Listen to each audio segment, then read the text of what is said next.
বিসমিল্লাহির রহমানির রহিম। আজকের এই জনসভায় উপস্থিত সভাপতি, মঞ্চে উপস্থিত এই এলাকার নেতৃবৃন্দ, উপস্থিত স্বরাষ্ট্রমন্ত্রী সহ মন্ত্রী পরিষদের সদস্যবৃন্দ, জাতীয় সংসদের সদস্যবৃন্দ, উপস্থিত মুরব্বীবর্গ, এলাকাবাসী ভাই বোনেরা এবং আমার দলীয় নেতৃবৃন্দ, কর্মী ভাইরা, আসসালামু আলাইকুম। কেমন আছেন আপনারা? ভালো আছেন সবাই? আলহামদুলিল্লাহ। এই যে আজকে আপনাদের এখানে আসলাম, কেন এসেছি জানেন তো? কেন বলেন তো? কি কেন এসছে বলেন তো ভাই? ওই যে দূরে দাঁড়াচ্ছেন, হ্যাঁ, খাল খননের জন্য। কি নাম খালটার? পাতালি খাল। এই খালটা কিন্তু আজকে যে আমরা পুনর্খননের কাজে হাত দিয়েছি, এই খালটা প্রথম খনন করেছিলেন আজকে থেকে 50 বছর আগে কে? শহীদ রাষ্ট্রপতি জিয়াউর রহমান। প্রিয় ভাই বোনেরা, এই খালটি আমরা এই জন্য খনন করতে চাই, কারণ আপনাদের নিশ্চয়ই মনে আছে, আপনারা নির্বাচনের আগে শুনেছিলেন যে আমরা দেশের মানুষের সামনে বলেছিলাম যে আমরা সরকার গঠন করতে, আল্লাহর রহমতে সরকার গঠন করতে সক্ষম হলে আমরা দেশের জন্য কতগুলো কাজ করতে চাই এবং কি কি সেই কাজগুলো। সেই কাজগুলো ছিল আজ যে খাল খনন কর্মসূচি এখানে উদ্বোধন করলাম আমরা। এইরকম দেশে আমরা বিভিন্ন জায়গায় খাল খনন কর্মসূচি কাজ শুরু করতে চাই, পুনর্খননের কাজ শুরু করতে চাই এবং ইনশাল্লাহ আগামী 5 বছর আমরা সারা বাংলাদেশে আমাদের লক্ষ্য হচ্ছে 20,000 কিলোমিটার খাল আমরা খনন করব। কারণ এই খাল, এই যে পাতালি খাল, এই খাল খনন করার ফলে আমরা দেখেছি প্রায় 40,000 মানুষ উপকৃত হবে এই এলাকার। প্রায় 1200 হেক্টর জমিতে পানির সুবিধা পাবে কৃষিকাজের সময়। প্রায় 1200 মেট্রিক টন খাদ্যশস্য বেশি উৎপন্ন হবে এই এলাকায় এবং সরাসরি প্রায় 8,500 কৃষক ভাই সেই সেচ সুবিধা পাবে এই খাল পুনর্খনন করার মাধ্যমে। এইভাবে চিন্তা করুন,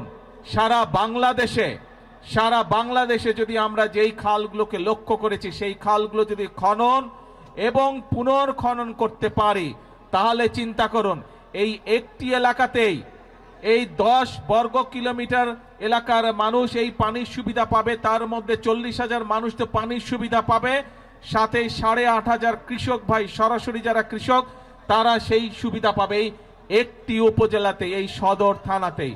তাহলে চিন্তা করুন, আমরা যদি 20,000 কিলোমিটার খাল খনন করতে পারি, সারা বাংলাদেশে কত কৃষক ভাই সরাসরি সেচের সুবিধা পাবে। আমরা আগেই বলেছি, সব সময় বলছি, আজকেও বলছি, বিএনপির রাজনীতি হচ্ছে মানুষের জন্য রাজনীতি এবং সেই জন্যই আমরা কৃষক ভাইদের পাশে দাঁড়ানোর জন্য, কৃষক ভাইদের সুবিধার জন্য, কৃষক ভাইদেরকে স্বাবলম্বী করে গড়ে তোলার জন্য আমরা এই খাল খনন কর্মসূচি যেমন শুরু করেছি, একই সাথে আমরা নির্বাচনের আগে বলেছিলাম যে আমরা কৃষক ভাইদেরকে প্রতি বছর তাদের বীজ, কীটনাশক, ওষুধ বলুন, সার বলুন কেনার জন্য প্রতি বছর এককালীন আমরা তাদেরকে 2,500 টাকার একটি সুবিধা দিতে চাই এবং সেটি দিব আমরা ইনশাল্লাহ কৃষক কার্ডের মাধ্যমে। এই কথাটা আমরা বলেছিলাম। আপনারা জানেন 2 দিন আগে আমরা বাংলাদেশে বিএনপি, এই বর্তমান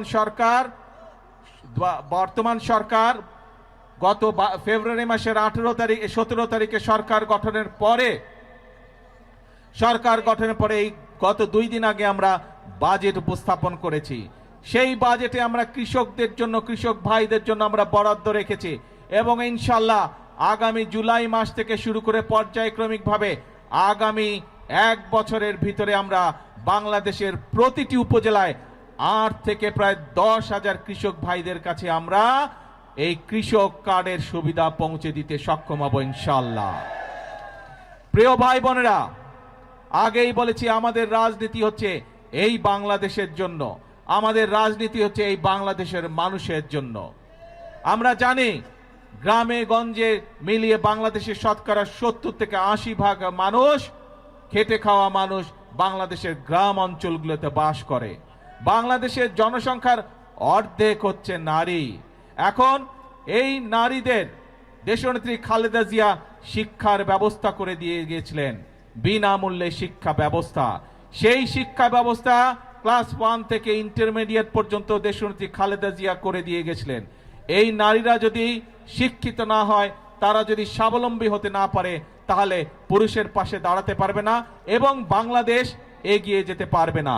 সেই জন্য এই নারীদের শিক্ষা ব্যবস্থা, তারা যাতে আরো শিক্ষার সুযোগ পায়, সেই জন্য স্নাতক পর্যন্ত বা ডিগ্রি পর্যন্ত আমরা এই বর্তমান সরকার মেয়েদের শিক্ষা ব্যবস্থা ফ্রি করার ঘোষণা দিয়েছে। এবং শুধু তাই নয়, একই সাথে আমরা যারা ভালো রেজাল্ট করবে তাদেরকে আমরা উপবৃত্তিও দিব, সেই ব্যবস্থাও আমরা রেখেছি এই বাজেটের মধ্যে। এবং একই সাথে এই যে বাংলাদেশের শতকরা 70% মানুষ, অন্তত 70% মানুষ যে গ্রামে বসবাস করে, এই গ্রামের পরিবারগুলোকে স্বাবলম্বী করে গড়ে তোলার জন্য আমরা মায়েদের হাতে ফ্যামিলি কার্ড তুলে দেবার ঘোষণা দিয়েছি। এবং যেমন স্বরাষ্ট্রমন্ত্রী এখানে একটু আগে বলেছেন যে ভোটের দাগ শুকানোর আগেই আমরা আমাদের যে প্রতিশ্রুতি দিয়েছিলাম নির্বাচনের আগে, সেই প্রতিশ্রুতি পালনের কাজ শুরু করেছি। আপনাদের নিশ্চয়ই মনে আছে, কালি শুকানোর আগেই আমরা ফ্যামিলি কার্ড দেওয়ার কাজ শুরু করেছি। সেই ভোটের কালি শুকানোর আগে আমরা কৃষক কার্ড দেওয়া শুরু করেছি। ভোটের কালি শুকানোর আগে আমরা খাল খননের কাজ শুরু করেছি। ঠিক যেভাবে ফ্যামিলি কার্ডের কাজ শুরু করেছি, ইনশাল্লাহ আগামী 1 বছরের মধ্যে বাংলাদেশের প্রতিটি উপজেলায় আমরা চেষ্টা করছি প্রত্যেক উপজেলা 8 থেকে 10,000 মায়ের হাতে আমরা এই ফ্যামিলি কার্ডের সুবিধা তুলে দিব। প্রিয় ভাই বোনেরা, আপনারা দেখেছেন যে বাজেট ঘোষিত হয়েছে 2 দিন আগে, সেখানে আমরা বলেছি আমরা এই দেশের মানুষের চিকিৎসার ব্যবস্থা ঘরে ঘরে পৌঁছে দিতে চাই। মানুষ যাতে চিকিৎসা সুবিধা পায়, মানুষ যাতে স্বল্প মূল্যে ওষুধ পেতে পারে, তার জন্য আমরা ব্যবস্থা গ্রহণ করছি। এবং সেই জন্যই অনেকগুলো চিকিৎসা ব্যবস্থার অনেকগুলোর উপরে আগের সরকারগুলো ট্যাক্স রেখে গিয়েছিল, ভ্যাট দিয়ে গিয়েছিল, আমরা সেই ট্যাক্সগুলো আমরা উঠিয়ে নিয়েছি। তার ফলে আগে একজন হার্টের রোগী সে যদি স্টেন্টিং করত, তাহলে তার যেখানে প্রায় 1.25 লক্ষ টাকার মতন খরচ হতো, সেই টাকা এই ট্যাক্স উঠায় নেবার পরে আগামী জুলাই মাস পর থেকে ইনশাল্লাহ সেটি প্রায় অর্ধেকে নেমে আসবে। শুধু তাই নয়, অনেক মানুষ, বাংলাদেশের অনেক মানুষ কিডনি ডায়ালিসিস রোগী আছে, কিডনি ডায়ালিসিস করতে হয়, সেই ডায়ালিসিসের যে ওষুধ আসে সেটিরও ট্যাক্স তুলে নেওয়া হচ্ছে। তার ফলে এখন প্রায় 800 থেকে 8,000 টাকা পর্যন্ত প্রত্যেকটি রোগীর প্রত্যেকটি ডায়ালিসিসের ক্ষেত্রে খরচ কমে আসবে। প্রিয় ভাই বোনেরা, এই কাজগুলো করার উদ্দেশ্য এবং কাজগুলো করার লক্ষ্য একটি। কি সেই লক্ষ্য? সেই লক্ষ্য হচ্ছে দেশের মানুষ যাতে একটু ভালো থাকতে পারে।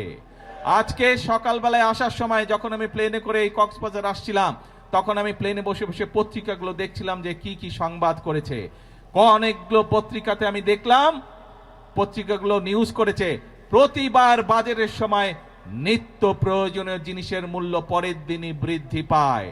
আল্লাহর রহমতে আলহামদুলিল্লাহ, শুকুর আলহামদুলিল্লাহ, এইবার বাজেট দেওয়ার পরে এখন পর্যন্ত কোনো জিনিসের দাম বৃদ্ধি পায়নি।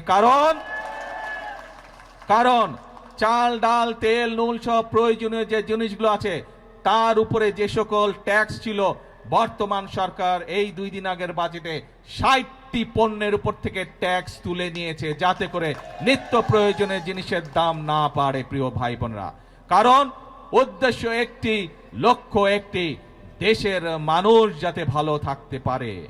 কিন্তু প্রিয় ভাই বোনেরা, আমরা যেমন মানুষের নিত্য প্রয়োজনীয় জিনিসের, ওষুধ, বিভিন্ন চিকিৎসার বিষয়ের ট্যাক্স কমিয়ে দিয়েছি যাতে সেগুলোর দাম কমে যায়, যাতে মানুষ স্বস্তিতে থাকতে পারে। আমরা ট্যাক্স বাড়িয়েছি কিসে? আমরা ট্যাক্স বাড়িয়েছি মদের উপরে। আমরা ট্যাক্স বাড়িয়েছি কিসে? আমরা ট্যাক্স বাড়িয়েছি সিগারেটের উপরে, যা মানুষের জন্য ক্ষতিকারক। কিন্তু আমরা সামাজিক মাধ্যম সহ বিভিন্ন নিউজের মধ্যে দেখলাম একটি খবর। সেই খবর, বিরোধী দল দেখলাম বলছে যে এই বাজেট তারা মানে না, গণবিরোধী বাজেট মানে না। প্রিয় ভাই বোনেরা, আপনাদের কাছে আমার প্রশ্ন, দাঁড়াও দাঁড়াও দাঁড়াও, প্রিয় ভাই বোনেরা, আপনাদের কাছে আমি প্রশ্ন রেখে যেতে চাই, যেই বাজেটে ট্যাক্স কমানো হয় সেই বাজেটও বিরোধী দল মানে না। যেই বাজেটে মদের দাম বাড়ানো হয়, যেই বাজেটে সিগারেটের দাম বাড়ানো হয়, সেই বাজেটও বিরোধী দলের পছন্দ নয়। তাহলে এবার বিরোধী দলের উদ্দেশ্য বুঝতে পেরেছেন, লক্ষ্য বুঝতে পেরেছেন? তাদের লক্ষ্য বা উদ্দেশ্য দেশের মানুষের পাশে দাঁড়ানো নয়, তাদের উদ্দেশ্য একটাই, তাদের লক্ষ্য একটাই, সেটা হচ্ছে দেশের মধ্যে একটি অস্থিতিশীলতা, অশান্তি তৈরি করা, মানুষকে বিভ্রান্ত করা। প্রিয় ভাই বোনেরা, আমরা আরেকটি বিষয় এখানে বাজেটের মধ্যে উল্লেখ করেছি, বাংলাদেশ কৃষি প্রধান দেশ, কিন্তু কৃষির সাথে সাথে একই সাথে আমাদেরকে শিল্প বাণিজ্য গড়ে তুলতে হবে, এবং সে কারণেই শিল্প বাণিজ্য যদি গড়ে উঠতে পারে আমাদের সন্তানরা সেখানে কর্মসংস্থানের ব্যবস্থা হবে, চাকরি বাকরি ব্যবসা বাণিজ্য করতে পারবে।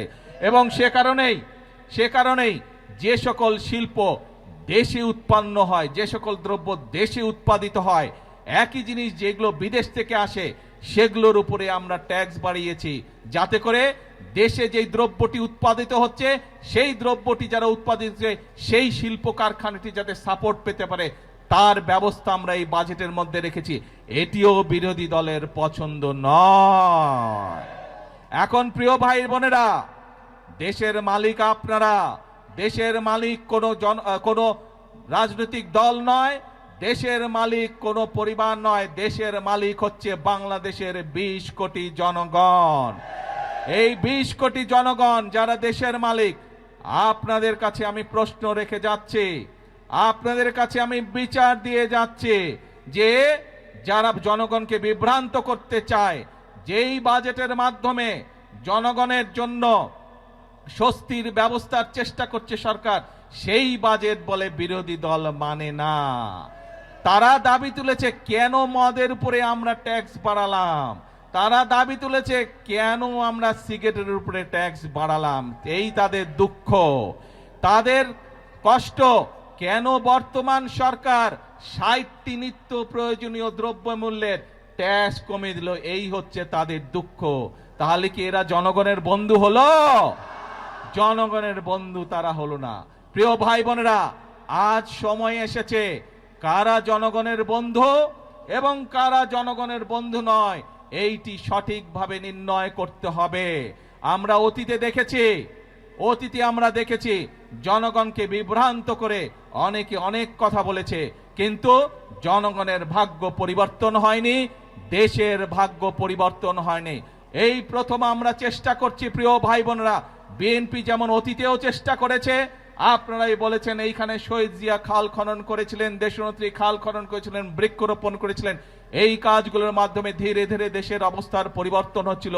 কিন্তু যারা বিভ্রান্তকারী, যারা ষড়যন্ত্রকারী, বিভিন্ন সময় তারা ষড়যন্ত্র করেছে এবং ষড়যন্ত্র করে মানুষের ভাগ্যের পরিবর্তনের যে গতি তাকে তারা বন্ধ করতে চেয়েছিল, দেশের ভাগ্যের পরিবর্তনের যে গতি তাকে তারা বন্ধ করতে চেয়েছিল।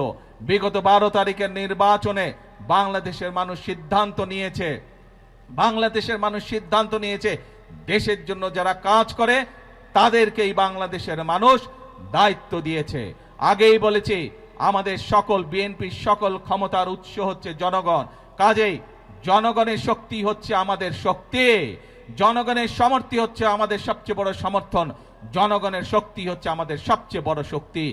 আমাদের সাথে জনগণের সমর্থন আছে বলেই যতক্ষণ আমাদের এই ধরে প্রাণ থাকবে আমরা ততক্ষণ পর্যন্ত এই দেশ এবং এই দেশের মানুষের জন্যই কাজ করে যাব, এবং এই কাজের মাধ্যমেই আমরা চেষ্টা করব সর্বোচ্চ শক্তিতে ইনশাআল্লাহ চেষ্টা করব এই দেশের ভাগ্যের পরিবর্তন করার জন্য, এই দেশের মানুষের ভাগ্যের পরিবর্তন করার জন্য। কারণ এই দেশই হচ্ছে বিএনপির প্রথম ঠিকানা, এই দেশই হচ্ছে বিএনপির শেষ ঠিকানা। সেজন্যই প্রিয় ভাই বোনেরা, আজকে আসুন, দেশ আমাদের সকলের, এই দেশই আমাদের প্রথম ঠিকানা, এই দেশই আমাদের শেষ ঠিকানা। সেজন্যই আমরা বলি এই দেশকে গড়লে আমরাই ভালো থাকবো, আমাদের সন্তানরাই শান্তিতে থাকতে পারবে। এই দেশকে যদি আমরা গড়তে না পারি তাহলে আমাদের সন্তানরা দুঃখ কষ্টে থাকবে। কেউ কি চায় নিজের সন্তান কষ্টে থাকুক? কেউ আমরা চাই না।